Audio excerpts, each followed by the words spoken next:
জীবনের মূল কষ্ট মায়ের প্রসব বেদনায়,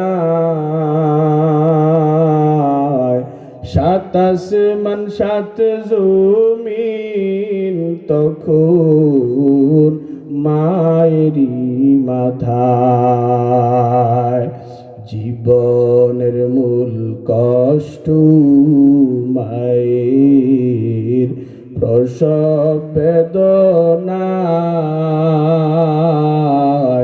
সাত আসমান সাত জমিন তখন মায়েরই মাথায়। খারাপ লাগে? সবাই বলেন খারাপ লাগে নাকি?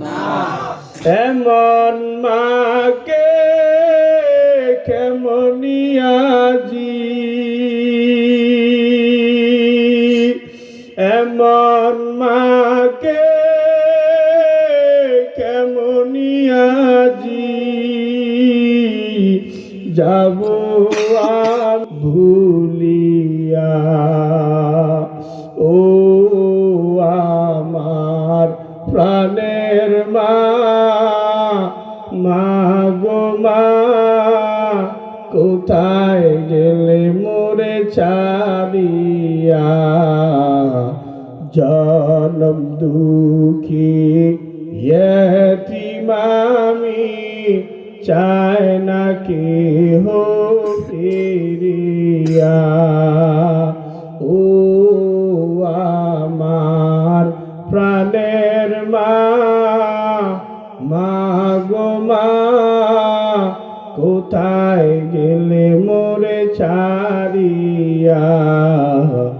জনম দুঃখী এতিম আমি, চায় না কেহ ফিরিয়া।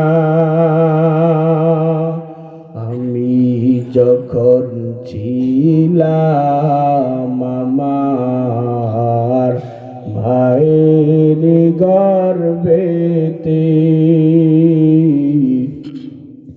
চলাফেরা করতেন যে মায় কত কষ্ট করে।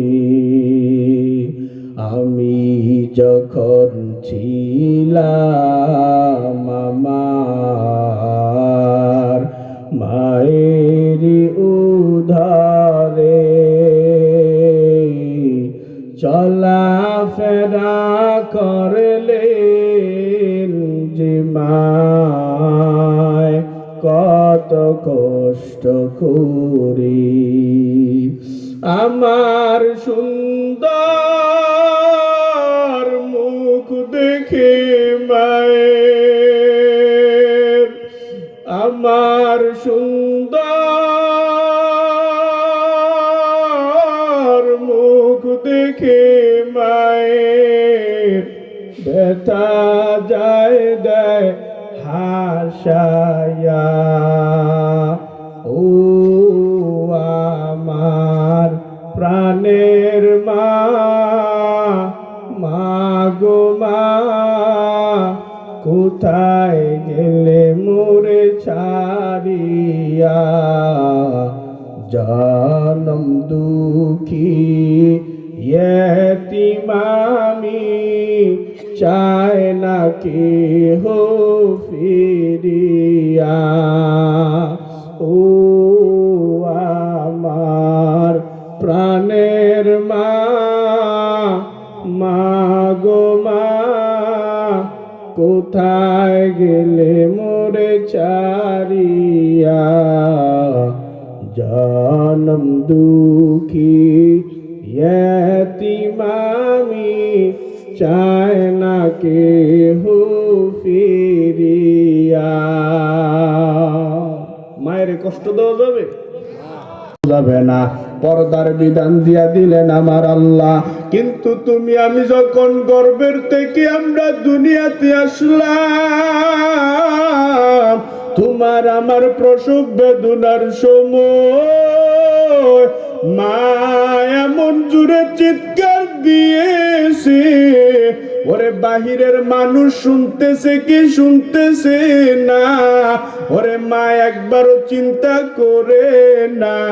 কারণ যখন প্রসব বেদনার সময় ওরে মায়ের যদি জিজ্ঞাসা করো, মা বলবে ওরে আমি কান্না করব না কেন, চিৎকার দিব না কেন, যখন আমার সন্তানটা দুনিয়াতে আসবে আমার মনে হয়েছে 7 আসমান যেন আমার মাথার মধ্যে ভেঙে পড়েছে। রে যুবক, দুনিয়াতে যা ইবাদত করো না করো, ওরে বান্দা আল্লাহর ইবাদত করবা, শিরিক করবা না, শিরিক মুক্ত ইবাদত করবা। তবে কিয়ামত পর্যন্ত যদি ইবাদত করো আর আল্লাহর বিধান কোরআনের মধ্যে যদি মা বাবার হকের কথা বললেন, ওরে কিয়ামত পর্যন্ত যদি বান্দাগুলো নামাজ পড়ো, রোজা রাখো, ইবাদত করো,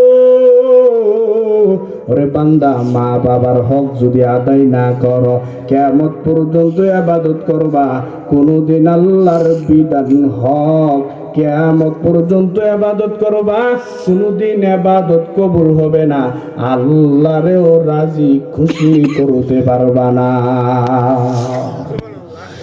তোমার আমার মা কি যে কষ্ট করেছে ওরে একমাত্র মায়েরাই জানে। প্রসব বেদনার যন্ত্রণা ওরে যুবক, ওই মায়ের যদি কষ্ট দিয়া দুনিয়াতে নামাজ পড়ো, কিয়ামত পর্যন্ত সিজদা দিতে পারবা, কোনদিন নামাজ কবুল হবে না। ঠিক নেই?